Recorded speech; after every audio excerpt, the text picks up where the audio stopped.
At my wife's sister's law firm opening party, the security said, "Sorry your name is not on the list," just to mock me in front of everyone, not knowing I owned the company. Look, I'm not saying my wife was hiding something, but when someone says, "You don't have to come," with that specific tone, the one that sounds like they're offering you a choice, but their eyes are screaming, "Please God, don't," you know something's up. It's like when your dentist says this won't hurt much. Spoiler alert, it's gonna hurt, and you're gonna pay for the privilege. Renee had been acting weird for about 3 weeks. Not your garden variety, "I'm secretly planning a surprise party" weird. Or even, "I bought expensive shoes and hid the receipt" weird. This was full-blown, "I've been inducted into a secret society and communicate exclusively in corporate buzzwords" weird. Suddenly, every conversation involved phrases like partnership track, billable hours, and my personal favorite, reputation equity. What even is that? Can you deposit it at a bank? Does it earn interest?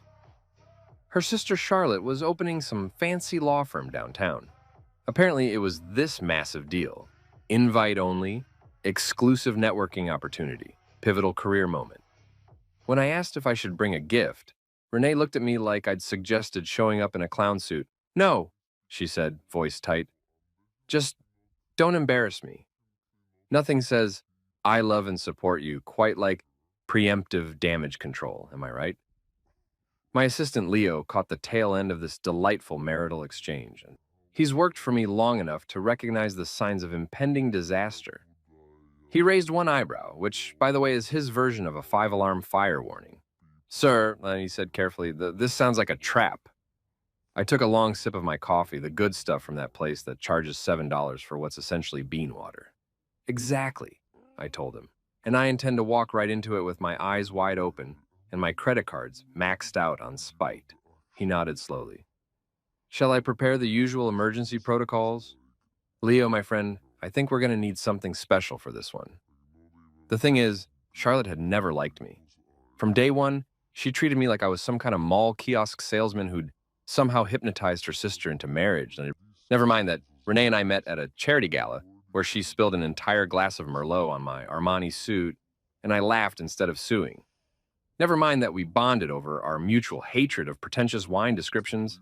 Notes of oak with hints of presumption is not a real thing, Karen. No, according to Charlotte, I was just some guy. Some unemployed, aimless, probably gold-digging guy who had the audacity to exist in her family's orbit. The irony was so thick you could spread it on toast. See, here's what Charlotte didn't know, what most people didn't know, because I'm not the type to wear my bank statements as a fashion accessory. I wasn't unemployed, I was retired. Big difference. One implies you're desperately refreshing indeed at 2 a.m. The other means you're day trading for fun and wondering if buying a yacht is too cliche. At 38, I'd made my money in tech and real estate. Nothing flashy, nothing that required me to be that guy at parties explaining blockchain to people who were just trying to eat their shrimp cocktail in peace. I kept a low profile, drove a nice but not obnoxious car, wore suits that cost more than most people's monthly rent but looked like they came from a department store. The art of being rich, I'd learned, was making sure nobody knew exactly how rich. Renee knew, obviously, but even she didn't know the full extent. Some things you keep to yourself, like how many properties you actually own, or that you've been anonymously funding her favorite charity for 3 years, or that the lucky lottery ticket that paid for her mom's surgery was about as lucky as a rigged casino slot machine. But Charlotte looked at me and saw a professional moocher, a house husband, a kept man. And she'd made it abundantly clear at every family dinner, every holiday gathering, every chance she got.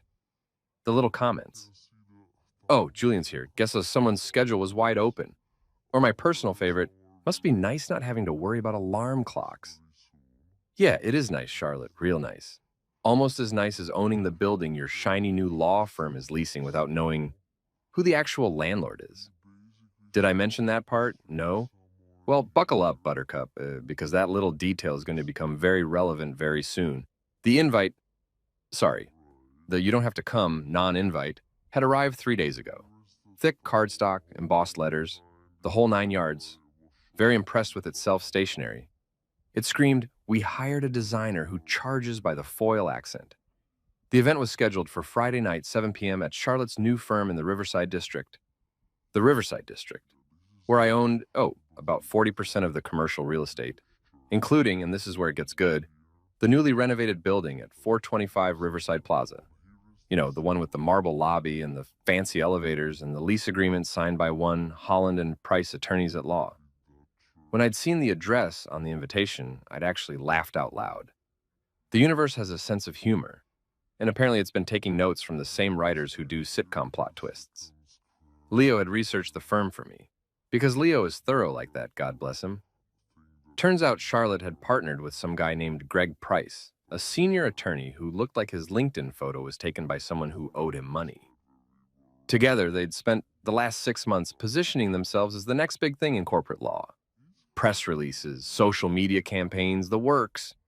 They were trying so hard to be relevant that I got secondhand exhaustion just reading about it. And now they were throwing this launch party, this exclusive, invitation-only, absolutely critical to your social standing launch party, where my own wife had basically uninvited me before I'd even RSVP'd. "You really don't have to go," Renee had said again that morning over breakfast.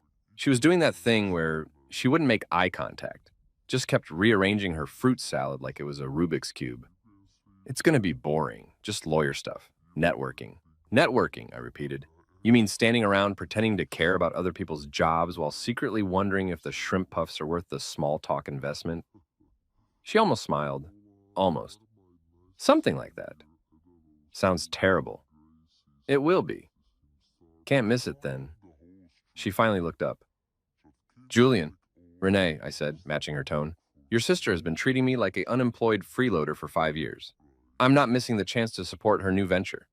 I paused. "In person, where she can see me supporting." Her expression said she knew exactly what I was planning, even if she didn't know the specifics. "Please don't cause a scene." "Me?" I put my hand over my heart, offended.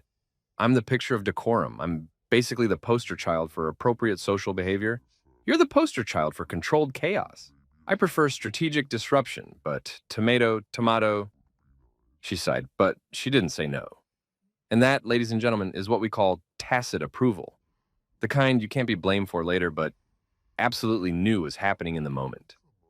I finished my coffee, kissed her cheek, and headed to my study to plan my outfit for Friday.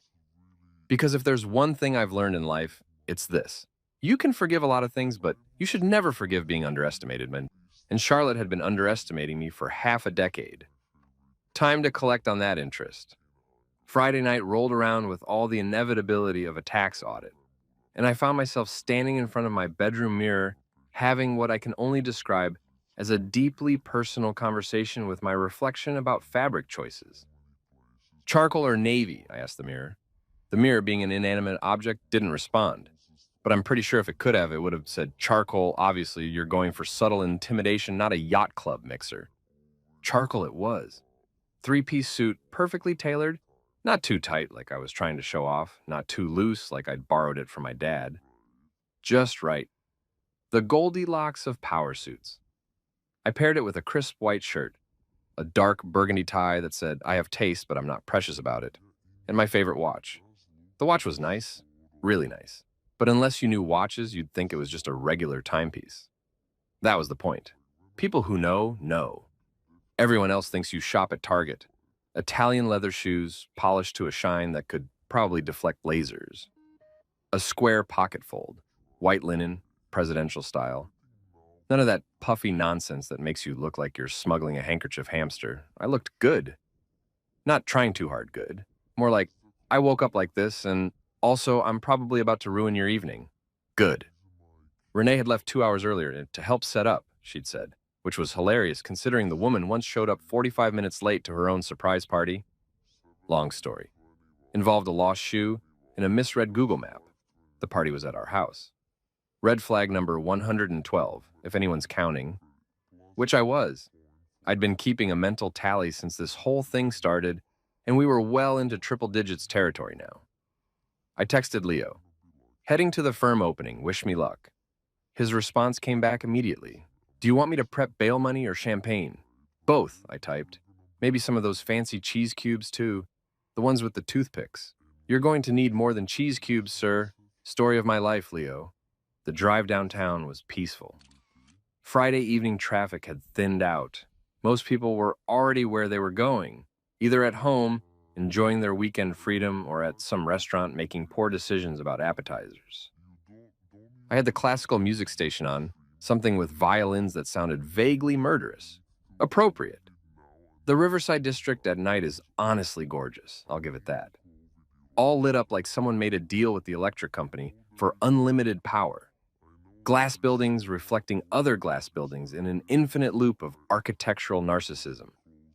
The kind of place where you can buy a $15 juice and nobody blinks. My building, sorry, Charlotte's building, she just doesn't know it's mine yet, stood out even among the downtown glitter. 20 stories of steel and glass, recently renovated with my money, my architects, my vision. The lobby had this marble situation happening that cost more than most people's cars.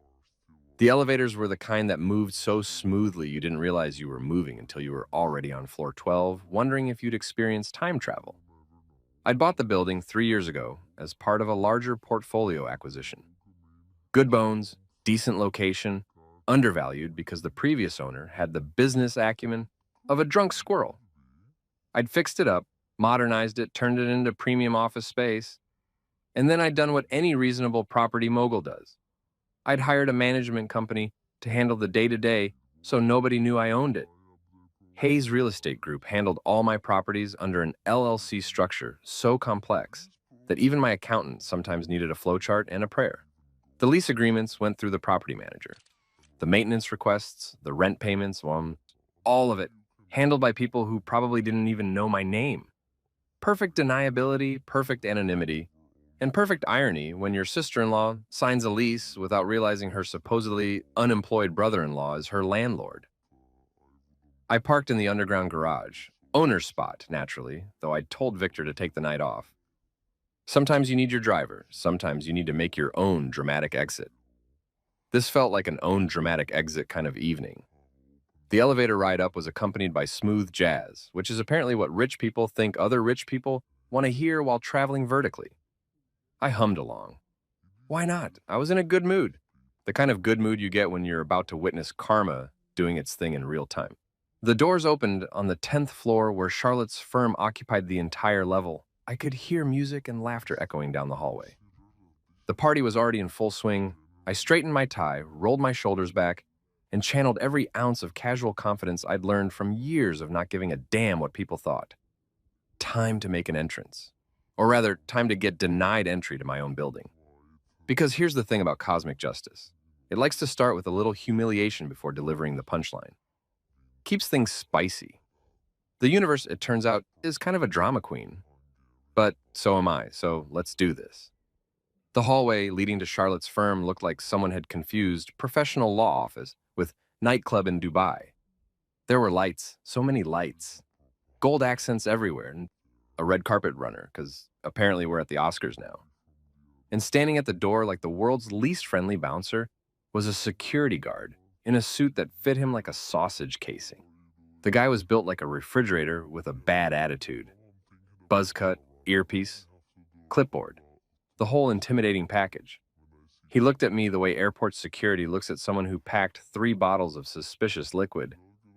Name, he grunted, not, may I have your name? Or, good evening, sir. Just name, like I was checking into prison. Julian Hayes, I said pleasantly because I was raised with manners, even if this guy apparently wasn't. He squinted at his clipboard, flipping through pages with all the dramatic flair of someone who'd watched too many movies about exclusive venues. His finger traced down the list once, twice. Then he looked up at me with this smirk that immediately activated my petty revenge protocols. Sorry, sir, he said, in a tone that suggested he was not, in fact, sorry at all. Not on the list. Behind me, I heard snickering. I glanced back and spotted a cluster of 20-somethings in suits that still had the tags on them, metaphorically speaking. Though with these kids, who knows? Interns, probably. Baby lawyers who thought Suits was a documentary and that talking fast makes you smart. One of them whispered, loudly, because young people haven't yet learned the acoustic properties of marble hallways, that's Renee's husband. You know, the unemployed one? Unemployed, there's that word again. It was really starting to lose its sting, honestly. Like calling a lion a big cat. Technically accurate, but missing some crucial context. I turned to the whisperer and smiled. Unemployed is a generous way to describe early retirement, but I appreciate the optimism. The guard snorted, actually snorted, like he'd heard the funniest joke of his life. You'll need to step aside, sir. This event is for invited guests only. Right, I said, and I'm sure your list is accurate and definitely complete. He crossed his arms, which made him look even more like a refrigerator. Company policy, no name, no entry. Through the glass doors behind him, I could see the party in full swing. Charlotte holding court with what looked like potential investors. Older white guys in expensive suits with that specific look of people who think their golf handicap is a personality trait. She was laughing, gesturing with a champagne flute, the absolute picture of success and confidence. She glanced toward the entrance, made eye contact with me for exactly half a second, then leaned over and whispered something to the security guard. Oh, that's how it's going to be. The guard straightened up, his smirk growing wider. The message was crystal clear. I wasn't just not on the list. I was specifically, intentionally, personally not welcome. Charlotte turned away, dismissing me without a word. The interns were full-on giggling now. One of them was filming on their phone, probably already planning their TikTok caption. Rich lady's broke husband denied entry to sister's party, hench, law talk, drama, and security fail. Here's the thing about moments like this. You have a choice. You can get angry, make a scene, prove everyone right about whatever assumptions they've made, or you can smile, nod, and remember that you literally hold all the cards, and also the deed to the building they're standing in. I chose option 2. Well, I said to the security guard, maintaining my pleasant tone, I appreciate your dedication to protocol. Really, it's refreshing to see someone taking their job seriously. He blinked, not sure how to handle someone being polite in response to being humiliated.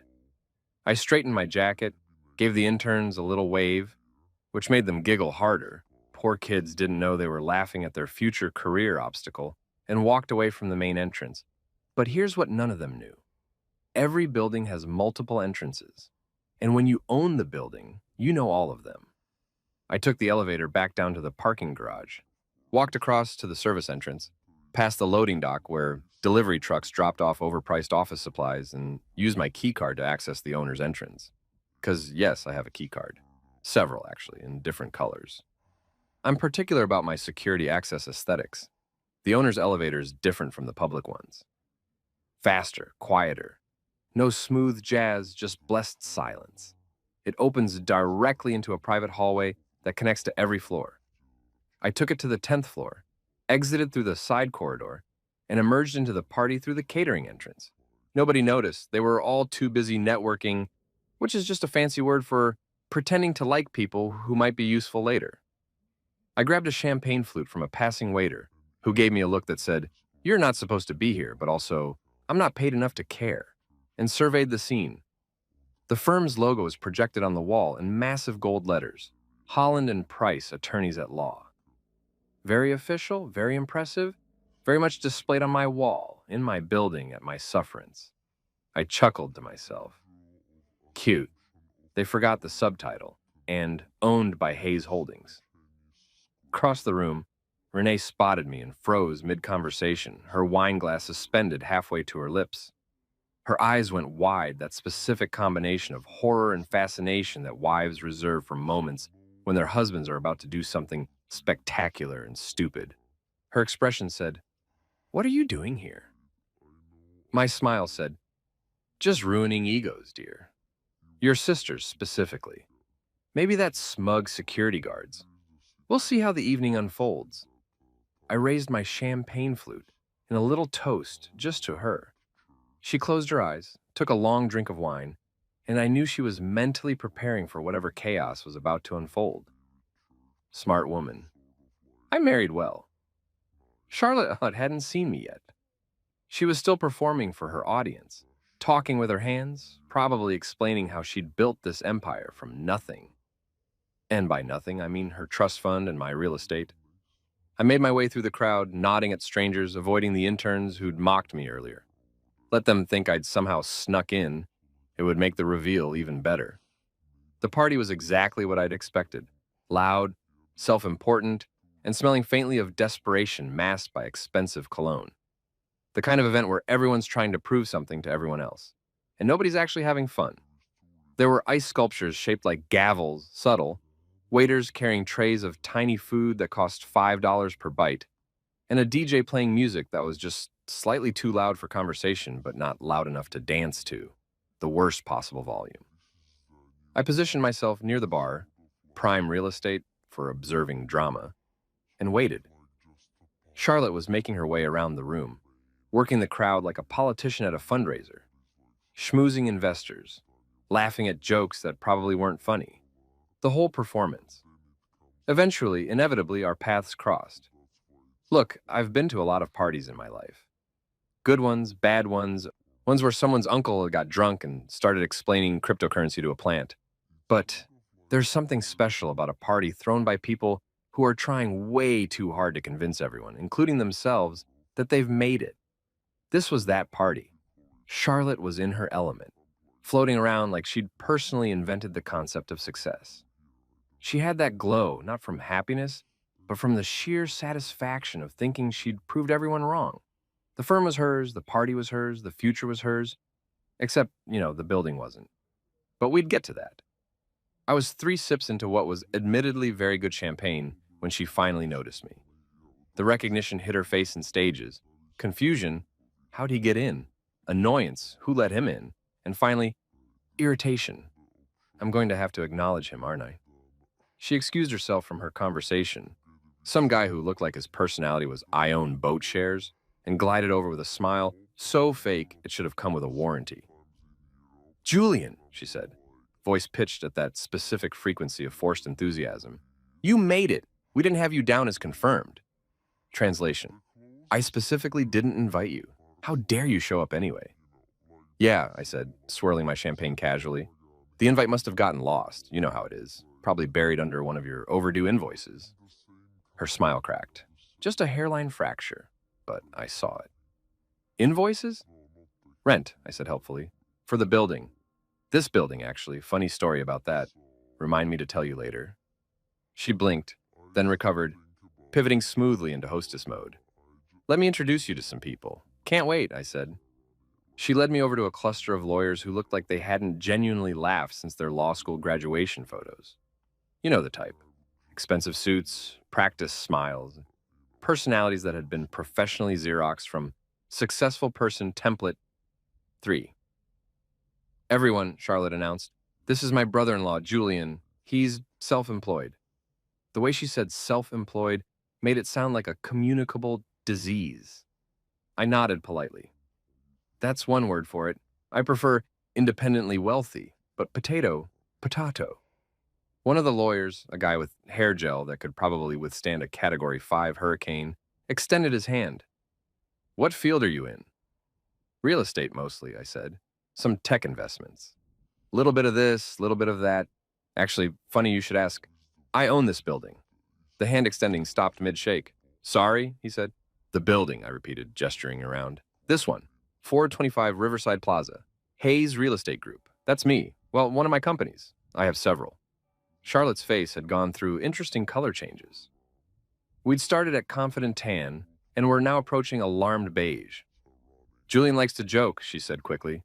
Do I? I said. That's news to me. I'm usually pretty serious about property ownership. Ask my accountant. He's very serious about it too. So's the IRS. Another lawyer, this one a woman with glasses that probably cost more than the champagne, tilted her head. You're saying you own this building? Technically, my LLC owns it, I clarified. But yes. Bought it 3 years ago. Beautiful property. Great bones. You folks have a lovely lease agreement, by the way. Very thorough. Your CFO, Lydia, signs it every quarter. Lovely signature. Very legally binding. The silence that followed was delicious. You could have heard a billable hour drop. Charlotte laughed, this weird strangled sound that might have been intended as casual, but came out more like a cat being stepped on. He's kidding. Julian has a strange sense of humor. Actually, said a new voice, and we all turned to see Lydia herself approaching, tablet in hand, an expression carefully neutral. He's not kidding. This was getting good. Lydia, bless her fiscally responsible heart, held up her tablet like she was presenting evidence in court, which, given the audience, was probably her natural instinct. Hayes Real Estate Group, she read aloud. Property management handled through Riverside Commercial Holdings. Lease signed September 2024. Quarterly payments of... She paused, glancing at Charlotte. Well, let's just say it's a significant amount. Charlotte's face had completed its journey through the color spectrum and landed somewhere between, I've made a terrible mistake, and can the floor swallow me whole? But, she started. The management company handles everything, Lydia continued, in that tone accountants use when they're being helpful but also slightly judging your life choices. I've been signing off on payments for months. Never met the actual owner, but all the paperwork checks out. Hayes Real Estate Group is listed as primary landlord on all documentation. I took another sip of champagne. To be fair, I like to keep a low profile, makes things simpler, less awkward at family dinners. I paused. Well, usually less awkward. Greg Price, Charlotte's business partner and the human embodiment of a LinkedIn humble brag, had been standing there with his mouth slightly open, looking like his brain was buffering. Now he seemed to reboot.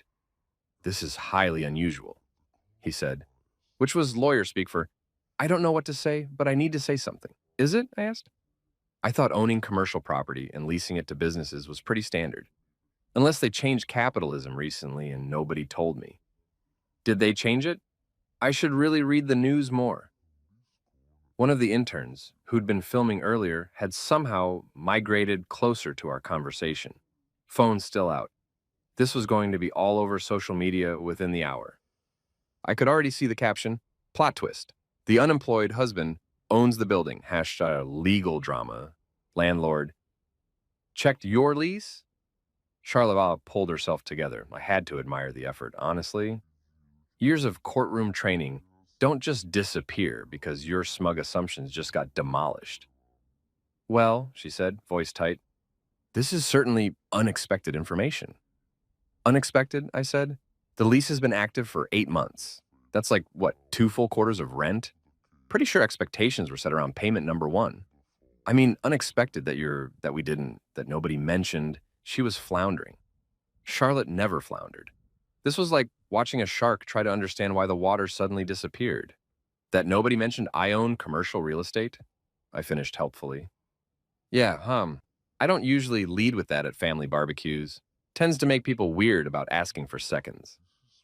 Renee had materialized at my elbow, wine glass clutched like a life preserver. Julian, she said quietly, can we talk? Currently talking to your sister, I said, about business. Specifically, the business of paying rent to exist in this lovely space. Did you see the lobby renovation? Marble from Italy. Cost a fortune, but really ties the room together. Julian, the elevators too, smooth as butter. You hardly even know you're moving.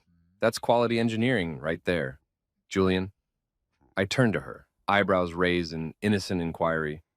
Yes, dear? Her expression was doing that thing where she was trying to be mad, but also fighting a smile, which is pretty much the story of our marriage. You're enjoying this. Enjoying what? Discussing property management with legal professionals? I find it fascinating. Did you know that commercial leases typically include clauses about event accessibility? Really interesting stuff. Charlotte's eyes narrowed. What about event accessibility? Oh, nothing, I said breezily. Just that most commercial leases, especially ones as thorough as yours, include provisions about tenant-hosted events being open to invited guests without discrimination. It's a liability thing, insurance, fire codes, that sort of boring logistics stuff. The security guard who denied me entry earlier had apparently gotten word that something was happening and had pushed his way through the crowd. He looked confused, like a video game NPC who'd wandered into the wrong cutscene. This is the gentleman who wasn't on the list, he told Charlotte, pointing at me like I was a suspect in a lineup. Yes, I said, I wasn't on the guest list, but I was on the owner's access list, which, as it turns out, supersedes the guest list. It's a whole hierarchy thing. Very complicated. There's probably a flowchart somewhere.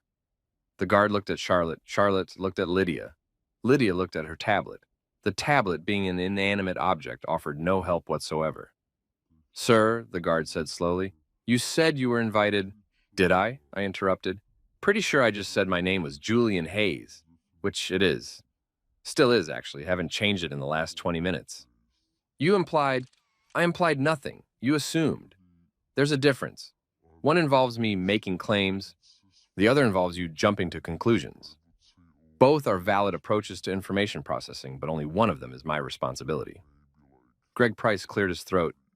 He'd regained some composure and was clearly trying to do damage control. "Perhaps we could discuss this in private?" "Why?" I asked. "We're all adults. We're all professionals. Well, most of us." I glanced at the interns, who were watching this unfold like it was the season finale of their favorite show. "You guys are learning so much right now. This is better than law school. Someone should be taking notes."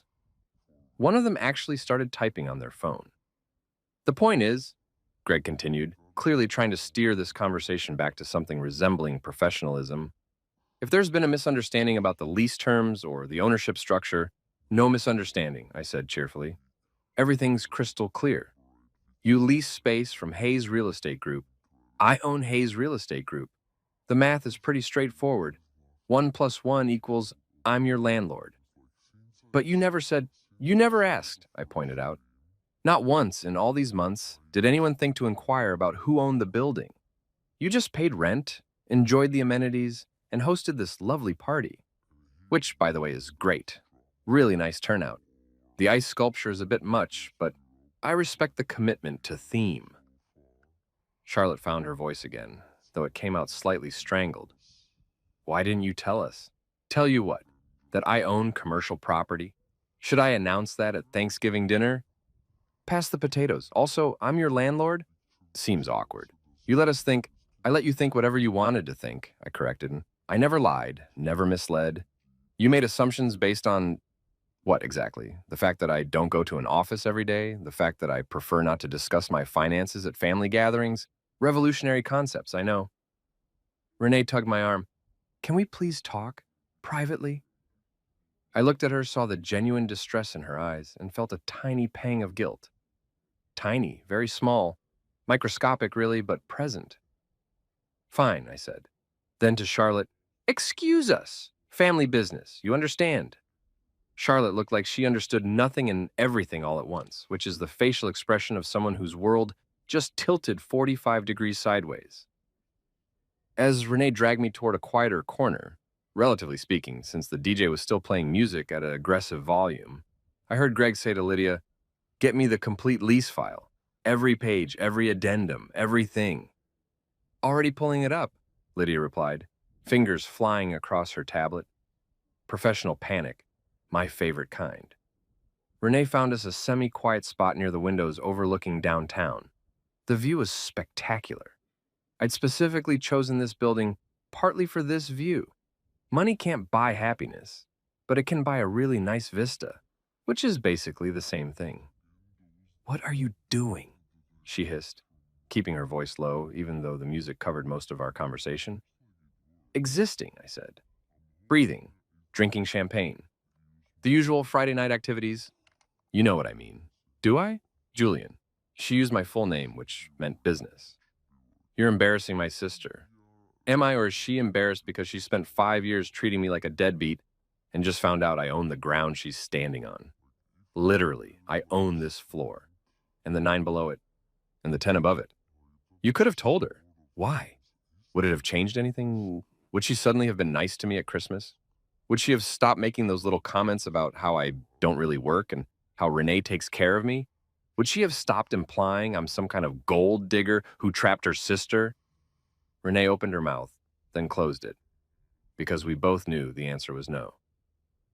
"You let the security guard humiliate you," she said finally. "I let the security guard do his job," I corrected. "I wasn't on the list. He denied me entry. That's completely appropriate. What happened after that is just consequence management. You planned this. I planned to come to your sister's party, support her new business venture, drink overpriced champagne, and go home. The rest just kind of happened organically. I'm as surprised as anyone." She gave me a look that said she didn't believe me for a second. Okay, I admitted, maybe not as surprised. But I didn't orchestrate the security thing. That was all Charlotte. I just adapted to the situation. By revealing you own the building. Information wants to be free, dear. Who am I to oppress information? She closed her eyes, took a deep breath, and I could see her mentally counting to 10. It's a technique her therapist taught her. I know because I paid for the therapy, anonymously through a workplace wellness program that definitely exists and isn't just me funneling money through HR. She's going to be furious, Renee said. She already is furious. More furious. Is there a scale like DEFCON levels of fury? Where are we now? DEFCON 3? 4? Julian, fine, fine. Look, I get it. Family drama is uncomfortable. But your sister has been treating me like garbage for half a decade. She literally told security not to let me in, to my own building. That's not just rude. That's cartoonishly villainous. She's one white cat away from being a Bond villain. She didn't know it was your building. Exactly, he said. She didn't know. She didn't ask. She didn't care. She just assumed I was nobody worth respecting, and she acted accordingly. And now she's found out that maybe, just maybe, she should have been a little more curious about who she was dismissing. Renee was quiet for a moment, looking out at the city lights. You're right, she said finally. She's been awful to you. Thank you. But you're also enjoying this way too much. Also true, I contain multitudes. I'm complex. You're petty. I prefer justice-oriented, I said. But yes, also petty. Can I be both? She almost smiled. Almost. What happens now? Now, I finish my champagne, maybe grab one of those tiny quiche things that look like they cost more than my watch. And eventually we go home. Charlotte learns a valuable lesson about assumptions. Greg learns to read lease agreements more carefully. The interns get a great story for their group chat. Everyone wins. Except my sister. Your sister owns a law firm, I pointed out. A successful law firm, by all accounts. She has a thriving career, a nice office, well, a leased office that she can definitely afford, and a whole life ahead of her. She'll be fine. Her ego might be bruised, but ego bruises heal. Unlike, say, 5 years of condescending family dinners. Those leave scars. Renee sighed. I should have stood up for you more. You stood up for me plenty, I said, which was generous but not entirely untrue. She'd defended me in her own way. Subtle redirects, subject changes, strategic scheduling conflicts that got us out of particularly painful gatherings. It wasn't dramatic, but it was there. I just didn't want to cause problems, she said. I know, and I love you for trying to keep the peace. But sometimes peace comes at too high a cost. Sometimes people need to be reminded that kindness isn't optional and respect isn't negotiable. She looked at me, really looked at me, and I saw the moment she decided to stop fighting this. You're going to milk this for all it's worth, aren't you? Like a dairy farmer with a quota to meet, I confirmed. God help us all. God helps those who help themselves, I said. And those who own commercial real estate. It's in the Bible, probably. I didn't check. We rejoined the party just as Charlotte was clinking her glass for a toast. Perfect timing. I do love a good dramatic moment. The crowd quieted down, turning toward where Charlotte stood, on a small, raised platform near the logo wall. She looked composed now, back in control, or at least performing control, which in her line of work was basically the same thing. Greg stood beside her, supportive business partner expression firmly in place. Thank you all so much for coming, Charlotte began, and I had to hand it to her. Her voice barely shook. Tonight marks the beginning of something truly special. Holland and Price isn't just a law firm. It's a commitment to excellence, to integrity, to... She paused, eyes scanning the crowd, landing on me for just a second. To success built on hard work and dedication, she continued. We've worked tirelessly to get here, to create something meaningful, something lasting. And we couldn't have done it without the support of our colleagues, our clients, and... Another pause, this one longer, and everyone who believed in us from the beginning. It was a good speech. Practiced, professional, exactly what you'd expect from someone giving a toast at their own party. Then she raised her glass higher. So let's raise a toast, she said, to success, to hard work, and to the people who support us from the sidelines. Her eyes locked directly on me for that last part. The implication was clear. I was a sideline person, a spectator, someone who watched from the margins while real people did real work. People chuckled. Even Renee looked uncomfortable. And that, ladies and gentlemen, is what we call a tactical error. I raised my own glass, smiling pleasantly. And to those who forget that even sidelines have owners. The room paused. The DJ's music seemed to get quieter, though that might have been my imagination. The waiters stopped mid-step. Someone's champagne glass froze halfway to their lips. Charlotte blinked. Excuse me? The sidelines, I repeated clearly. The space where people stand, that's still property, still owned by someone.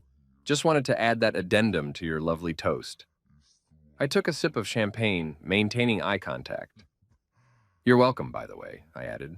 Rent's due Monday, but I'm feeling generous tonight. Excellent party, really top-notch. So, let's call the first month a celebratory discount. Consider it a housewarming gift. Or office warming. Building warming, whatever we're calling this. The silence was so complete, you could hear the ice sculpture starting to melt. Someone gasped. I think it was one of the interns, but it might have been an investor. Hard to tell. Another voice whispered, "Wait, did he just say rent?"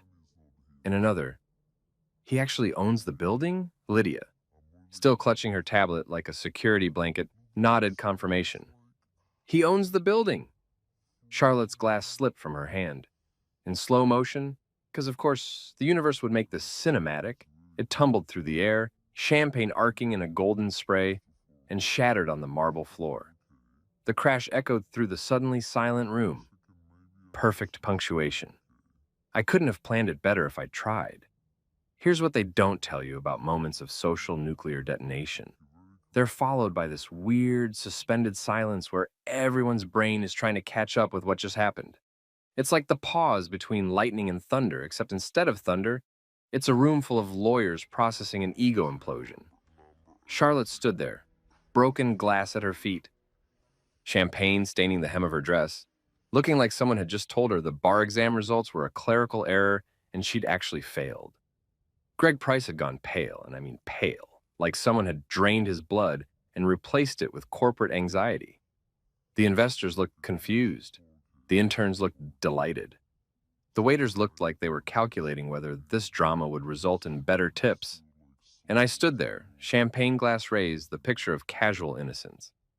"Sorry," I said into the silence. "Did I interrupt?" "Please continue with the toast. I was enjoying it. Very inspiring. Really speaks to the importance of reading contracts thoroughly." Someone laughed, a short, nervous bark of sound that got cut off immediately, probably by an elbow to the ribs. Charlotte found her voice, though it came out slightly higher than normal. "You're joking. This is some kind of joke." "Am I?" I asked Lydia. "Is Hayes Real Estate Group a joke?" "No, sir," Lydia said very seriously. "It's a registered LLC with extensive commercial holdings throughout the Riverside District. And we lease from them? You lease from them, yes. Floor 10, 20-year lease with option to extend, signed September 2024. 20-year lease, I said. Wow, that's commitment. I respect that. Shows confidence in the location. Good choice, really. This building has great bones. I should know. I paid for the renovation." Greg stepped forward, clearly trying to salvage something from this disaster. "Mr. Hayes, perhaps we could discuss this privately, in our office?" "Your office?" I repeated.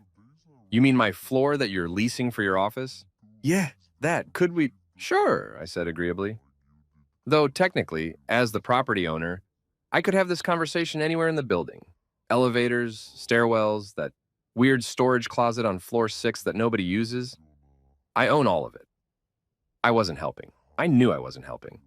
But sometimes, when the universe hands you a moment, you have to honor that moment by being absolutely insufferable. Charlotte had recovered enough to bend down and start picking up pieces of broken glass, which was probably muscle memory from years of cleaning up messes in court. Metaphorical messes, usually, but glass works too. A waiter rushed over with a towel and a dustpan. "Please, ma'am, let me—" "I've got it," Charlotte snapped, then immediately softened her tone. "Sorry, thank you." "Yes, please." She stood up, hands empty now, and looked at me with an expression I'd never seen before.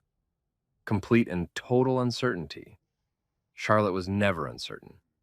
Charlotte was confident, aggressive, sure of herself, to the point of arrogance. But right now, She looked like someone who'd just realized they'd been playing chess while everyone else was playing checkers. And also the board was owned by their opponent. You knew, she said quietly, this whole time.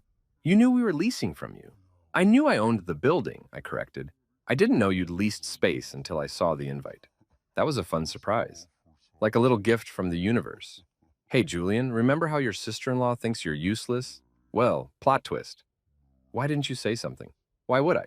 You never asked about my work, never inquired about what I do all day.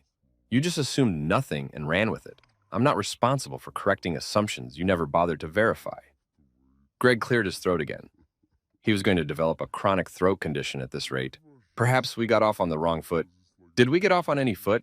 I interrupted. Pretty sure we've never actually had a conversation. I'm Julian, by the way. Since we're business associates now, figured I should introduce myself properly. I extended my hand. Greg stared at it like it might bite him. After an awkward pause that lasted approximately 7 years, he shook it. Greg Price, he said stiffly. Pleasure, I said. Love what you've done with the place. The logo wall is particularly nice, very professional. The font choice really says, we bill by the hour and we're not sorry about it. Someone snorted. The interns were losing their composure. One was definitely still filming. Charlotte looked at them, then at her broken glass, then at me. Excuse me. She fled toward the bathroom, or the office, or possibly just away from this conversation. Hard to blame her. Greg watched her go, then turned to me with a strained smile. Mr. Hayes, I hope this won't affect our lease agreement. Why would it? I asked.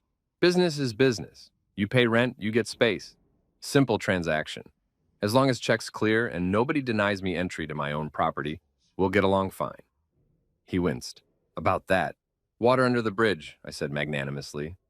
Well, champagne under the bridge now, technically. But let's not dwell. Tonight's a celebration. Your firm is officially open. You've got clients, you've got investors, you've got a 20-year lease you're locked into. Everything's great. Right, he said weakly. Great. Though you might want to review that lease, I added casually. Just a thought. Section 12 covers event hosting protocols. Particularly interesting reading, if you're into that sort of thing. His expression suggested he would be very into that sort of thing. Very soon, probably with multiple lawyers and several pots of coffee. Renee reappeared at my elbow. We should go. Really? But I was just starting to enjoy myself. Julian. Fine. Don't want to overstay my welcome. Though technically, I can't overstay my welcome in my own building. That's not how property rights work. She grabbed my arm and started steering me toward the exit. Leaving so soon? Called one of the investors, an older gentleman who seemed more amused than horrified by the whole situation. Early morning tomorrow, I lied cheerfully. Property management never sleeps. Lots of buildings to own, rents to collect, leases to review. You know how it is. Fascinating evening, he said, and I couldn't tell if he was being sarcastic or genuine. Best party I've attended in years. Tell your friends, I said. Holland and Price throws a great event. Highly recommend. 5 stars, would get publicly humiliated again. Renee's grip on my arm tightened.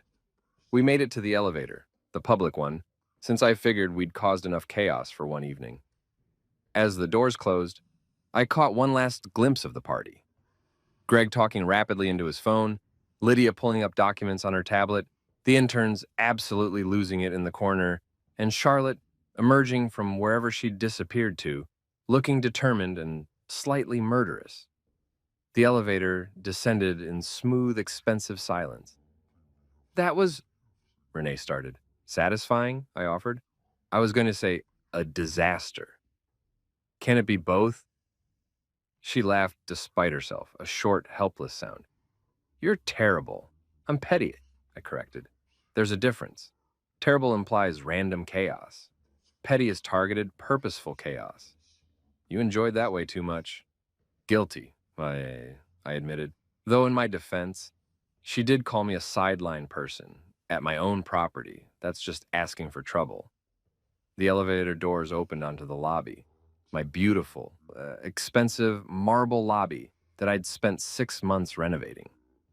Want to know something funny? I said as we walked toward the parking garage. I'm not sure I can handle more funny right now. The lease agreement includes a clause about tenant conduct and professional courtesy. Subsection B specifically mentions maintaining positive relationships with building management and ownership. Renee stopped walking. You're kidding. I never kid about contract law, I said seriously. That would be disrespectful to lawyers everywhere, including the ones currently panicking upstairs. Are you going to enforce it? Enforce what? The courtesy clause? Nah, too much paperwork. I prefer the passive-aggressive approach, just existing, being successful, and occasionally reminding people that assumptions make an ass out of, well, you know the saying. We reached my car, nice but not flashy, because I'm classy like that, and I opened her door. You know she's never going to forgive you, Renee said, sliding into the passenger seat. Probably not, I agreed, closing her door and walking around to the driver's side. But here's the thing. I don't need her forgiveness. I need her to realize that respect isn't optional, and that treating people badly has consequences. I started the engine, German engineering purrs like a very expensive cat, and pulled out of the garage. Besides, I added, she'll be fine. This might actually be good for her. Character building. Humility is an underrated virtue. You're not remotely humble. I'm wealthy enough not to be, I said. Different rules, I didn't make them. I just benefit from them. We drove through downtown in comfortable silence, the city lights reflecting off glass buildings, including mine, and I felt that specific satisfaction that comes from a plan executed perfectly, even if the plan was just show up and let karma do its thing. My phone buzzed. Leo. Text. Saw the videos. You're trending on legal Twitter. Had landlord reveal. I snorted and showed Renee the phone. She groaned. This is going to be everywhere by morning. Good, I said. Free publicity. Maybe I'll raise commercial real estate rates downtown. Market's hot right now. You wouldn't. Probably not, I admitted. But I could. That's the important part. Another text from Leo. Greg Price's assistant just called asking for copies of the lease agreement. Shall I send them? I typed back. Absolutely. Include the highlighted sections about event access and tenant courtesy. Be helpful. Leo. You're diabolical. Me. I'm thorough. There's a difference. Renee was scrolling through her own phone now, presumably looking at whatever social media carnage had erupted. Oh God, someone made a meme already. Show me. She held up her phone. It was a screenshot of me that's raising my champagne glass with text overlay. When you're not on the list, but you own the building. I laughed so hard I had to pull over. It's not funny, Renee said, but she was smiling. It's objectively hilarious, I countered. Come on, admit it. The timing was perfect. The glass breaking, chef's kiss. You couldn't script it better.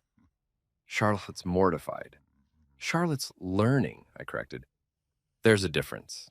We got home around 11, early for a Friday night party, but emotionally, it felt like we'd lived an entire season of a reality show in 3 hours. Our house was dark and quiet, the kind of peaceful that only comes from not having to perform for anyone. I kicked off my shoes, Italian leather, probably wasted on a night of standing room only drama, and headed straight for the kitchen. Tea, I called to Renee. Wine, she called back from the living room. Very large wine. I poured her a generous glass of the good stuff, the bottle we saved for special occasions, and if publicly humiliating your sister at her own party isn't special, I don't know what is. She was curled up on the couch, still in her dress, looking exhausted and amused and slightly horrified all at once. Here, I said, handing her the wine. Thanks. She took a long sip. That was the most stressful party I've ever attended. Really? More stressful than your cousin's wedding where the groom's ex showed up drunk? Different kind of stress. That was external chaos. This was family implosion. Controlled implosion, I corrected, sitting next to her. Very measured. Strategic, even. You revealed you own her building. I shared relevant property information, I said. Public record, really. Anyone could look it up. But nobody did. Exactly, which is the whole point. Nobody asked. Nobody cared enough to ask. They just made assumptions and moved on. She was quiet for a moment, swirling wine in her glass. She's been awful to you. Yes. For years. Also yes. And I let her. You did what you could, I said honestly. You can't control your sister. Nobody can. She's a force of nature. Specifically, a force of nature that just learned about Newton's third law. What's that? Every action has an equal and opposite reaction. I said, she acted like I was nothing. Universe reacted by making me her landlord. Poetic, really. Renee smiled despite herself. You're impossible. I'm consistent, I corrected. There's a difference. My phone buzzed again. Another text from Leo, this time with a screenshot of an email. From Gregory Price. Subject, urgent. Lease review request. Mr. Hayes, I would appreciate the opportunity to discuss our lease agreement at your earliest convenience. I showed it to Renee. He's panicking, she observed. He's doing due diligence he should have done 8 months ago, I said. Better late than never. Are you going to meet with him? Eventually, I said, after he's had time to thoroughly review the lease, realize everything's in order, and understand that I'm a perfectly reasonable landlord who just happens to have been massively disrespected by his business partner. You're going to make him sweat. I'm going to let him be thorough, I corrected. Professional lawyers should be thorough. I'm just facilitating his professional development. She laughed, shaking her head. What am I going to do with you? Love me despite my petty nature, I suggested. Continue being the reasonable one in this relationship? Possibly text your sister and make sure she hasn't spontaneously combusted from embarrassment? Renee pulled out her phone and typed something quickly. We waited in comfortable silence. The response came fast. I can't believe you brought him. We're not talking right now. Renee showed me the screen. Interesting, I said. She's mad at you for my behavior. Classic deflection. Should I respond? Your call, I said. But if you do, maybe remind her that denying entry to your spouse at a family event is generally considered poor form. She typed, he's my husband. You embarrassed him first. Maybe think about that. The response took longer this time. He owns my building. Renee, yes, successful people often own buildings. Revolutionary concept. No response. She's processing, I said. Give her time. Eventually, she'll either apologize or double down. Either way, we'll know where we stand. What if she doubles down? Then we have awkward Thanksgivings for a while, I said. But Thanksgiving's overrated anyway. Too much pressure to be grateful. I prefer random Tuesdays for expressing gratitude, lower expectations. Renee leaned against me, wine glass balanced carefully. This is going to be all over the family. Yep, my mom's going to call. Definitely. She's going to have opinions. Numerous ones, I'm sure. Are you prepared for that? I kissed the top of her head. I'm prepared for whatever comes. I've got property holdings, a solid investment portfolio, and a wife who tolerates my nonsense. I'm essentially invincible. You're ridiculous. I'm successfully ridiculous, I corrected. There's a difference. We sat there for a while, enjoying the quiet, the wine, and the knowledge that Monday morning was going to be absolutely hilarious. When Greg Price had his lawyers review every single page of that lease agreement and found exactly nothing wrong with it. Because here's the thing about being petty. It works best when you're also correct. And I was very, very correct. Also very, very much their landlord. Rent's due Monday. Best Friday night I'd had in years. Monday morning hit like a freight train made of awkward phone calls and passive-aggressive text messages. I was 2 sips into my coffee, the really good stuff that Leo orders from some artisan roaster in Portland, who probably has a man bun, and opinions about water pH, when my phone started its morning concert of chaos. First text, Mom. Renee's mom, technically, but she'd adopted me after the wedding with the kind of enthusiasm usually reserved for rescue puppies. Julian, honey, Charlotte called me crying. What happened at the party? She said something about property ownership. Call me when you can. Love you. Mom. I showed Renee, who was attempting to hide behind her own coffee mug. Told you she'd call, Renee muttered. Text, actually. She's evolving. Soon she'll discover TikTok and we'll really be in trouble. Second text. My actual mother, who lives in Florida and usually only contacts me when she needs help with her iPad or wants to brag about her pickleball league. Your cousin sent me a video of you at some party. You own buildings now? Since when? Why didn't you tell me? I could have been bragging about this at Bridge Club for years. Call your mother. Mom, your real one. I snorted. My mom's upset she couldn't use my success for social capital. That's very on brand for her, Renee observed. Third text. Leo, because of course Leo was already at work even though it was barely 8 a.m. The man runs on ambition and spite, which makes him perfect at his job. Sir, you have 17 missed calls from Gregory Price's office. Also, Someone from Legal Weekly wants an interview about landlord-tenant dynamics and professional services. Shall I schedule that? L, I typed back. Ignore Price until noon. Make him marinate. Legal Weekly sounds fun, though. Schedule it. Leo, you're enjoying this too much. Me, I'm enjoying this the exact correct amount. Leo, that's what concerns me. Renee peered over my shoulder. You're giving an interview? Why not? Someone should provide context. Might as well be me. You're going to make it worse. I'm going to make it accurate, I corrected. There's a difference. The story is already out there. I'm just ensuring the narrative includes relevant details like sister-in-law spent 5 years being condescending to brother-in-law who turned out to own her building. Julian, Renee, I mimicked her tone. Look, we can either hide from this and let people make up their own stories, or we can lean into it with dignity and facts. I choose facts. Facts with a side of justified satisfaction. My phone rang. Unknown number, I answered. Hayes residence, home of the newly viral landlord. How may I direct your schadenfreude? Mr. Hayes? A professional female voice, slightly amused. This is Patricia Chen from Legal Weekly. I believe your assistant mentioned you'd be willing to discuss the incident at Holland and Price's launch party? The incident, I repeated. Is that what we're calling public realizations about property ownership now? She laughed. We're calling it whatever gets the most clicks. Can we schedule a call? I liked her immediately, honest about the game. Sure. This afternoon, say, 3 p.m., gives me time to ensure all my facts are airtight and my sarcasm is properly caffeinated. Perfect. I'll have my assistant send over some preliminary questions for context. Are you planning to take legal action regarding the security denial? Legal action, I said, against my tenant's security guard for doing his job? What kind of petty tyrant do you think I am? Silence. Don't answer that, I added. I know how I came across in those videos. But no legal action. This isn't about punishment. It's about education. Education, she repeated, and I could hear her typing. People make assumptions, I explained, especially about success, wealth, and what work looks like. My sister-in-law assumed I was unsuccessful because I don't perform my career publicly. She learned otherwise. That's the whole story. And the rent discount you mentioned?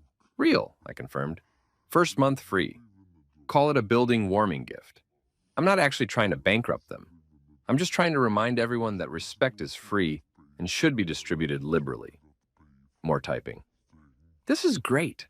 Very quotable. See you at 3? I'll bring my A-game pettiness. Looking forward to it. She hung up and I turned to find Renee staring at me. What? I said innocently.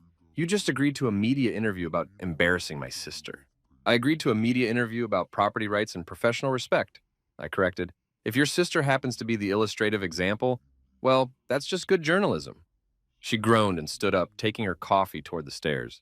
I'm going to shower and pretend this morning hasn't happened yet. Denial's healthy, I called after her, and doctors recommend it. No, they don't. Some doctors, maybe. I don't know, I'm not a doctor. Her laugh echoed down the hallway, which meant I wasn't in complete trouble. Just moderate trouble. Manageable trouble. My phone buzzed again. Another text from Leo. Price called again, sounds desperate. Something about urgent lease clarifications. I'm forwarding his emails to you now. Prepare yourself. L. I opened my email and found approximately 17 messages from Greg Price, his assistant, their CFO Lydia, and someone identified only as Senior Partner Review Committee.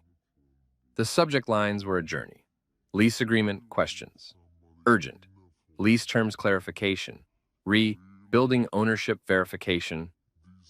Very urgent. Event access policies. Please call immediately. G. Price. I clicked on the most recent one, sent at 7:43 a.m. Mr. Hayes, I've now had the opportunity to thoroughly review our lease agreement. I want to apologize for any misunderstanding at Friday's event. We were unaware of your ownership interest in the property, and the security incident was an unfortunate miscommunication. I'd appreciate the opportunity to discuss this matter at your earliest convenience. I'm available at any time today. Regards, Gregory Price, Senior Partner, Holland & Price, LLP. The tone was so different from Friday night. Friday night, Greg had been confident, slightly dismissive, very much in charge. Monday morning, Greg was polite, careful, and very clearly having a minor professional crisis. I typed back, Greg, lease agreement is solid. No issues on my end. Security incident was uncomfortable but understandable. Guard was following instructions. No hard feelings. Happy to chat sometime this week. Thursday morning work for you? Best, Julian Hayes. Thursday. Not today. Not even tomorrow. Thursday. Let him sweat it out for a few more days. Not because I'm cruel, but because sometimes people need time to really sit with their mistakes. Reflection is important. Character building. Also, I'm petty. We've established this. Leo texted again. You're making him wait until Thursday? Me. Builds character. Leo. You're diabolical. I prefer educationally thorough. Less villainous. Leo. Same thing. Me. Fair point. Around 10 a.m., my actual phone rang, not text, actual voice call, which meant serious business. Charlotte's name appeared on the screen. I stared at it for 3 full rings, debating. Renee appeared in the doorway, fresh from her shower, and saw the screen. You going to answer that? Undecided, I admitted. Could go either way. Might be an apology, might be a declaration of war. Might be her trying to negotiate rent reduction through family guilt. Only one way to find out, I answered. Julian speaking. It's Charlotte. Her voice was tight, controlled. Lawyer voice. The one she used when she was furious, but trying to sound professional. We need to talk. Hello to you too. How was the rest of your party? I left early, but it seemed like it was going well. Minus the glass incident. That marble's tough on stemware. Silence. The kind of silence that costs $250 an hour. You humiliated me, she said finally. Did I? Or did I simply exist in a space where you'd previously assumed I didn't belong? You knew the whole time. You let us make assumptions, I finished. Yeah, I did, because you never asked. In 5 years of family dinners, holiday parties, and awkward small talk, you never once asked what I actually do for a living. You just assumed nothing and treated me accordingly. I didn't. You did, I interrupted, and my voice was sharper now. Every comment about my flexible schedule, every joke about me being a kept man, every implication that Renee supports me. You've spent half a decade making me feel small, Charlotte. And the truly wild part? I'm not even mad about it. I'm just tired. More silence. I'm successful, I continued. Objectively, measurably successful. I've built businesses, invested well, made smart choices, and I've done it quietly because I don't need external validation. But you never bothered to look past your assumptions. You saw a guy who didn't go to an office and decided that meant failure. I didn't mean intent doesn't erase impact, I said, borrowing a phrase from Renee's therapy sessions. You meant to be funny. You meant to be teasing. But it landed as dismissive and cruel. And now you're upset because the power dynamic shifted and you don't like being on the receiving end. You could have told me. Why would I asked genuinely. So you could be nice to me because I'm wealthy? That's not how family should work. You should have been kind to me because I'm your sister's husband. Because I make her happy. Because basic human decency isn't conditional on net worth. I heard her breathe. One of those shaky breaths that suggests tears are being actively suppressed. I'm not going to apologize for owning property, I said, gentler now. And I'm not going to apologize for letting you find out the way you did, but I will say this. Your lease is solid, your firm is fine, and I have zero interest in making your professional life difficult. This isn't about revenge. It's about respect. What do you want from me? She asked quietly.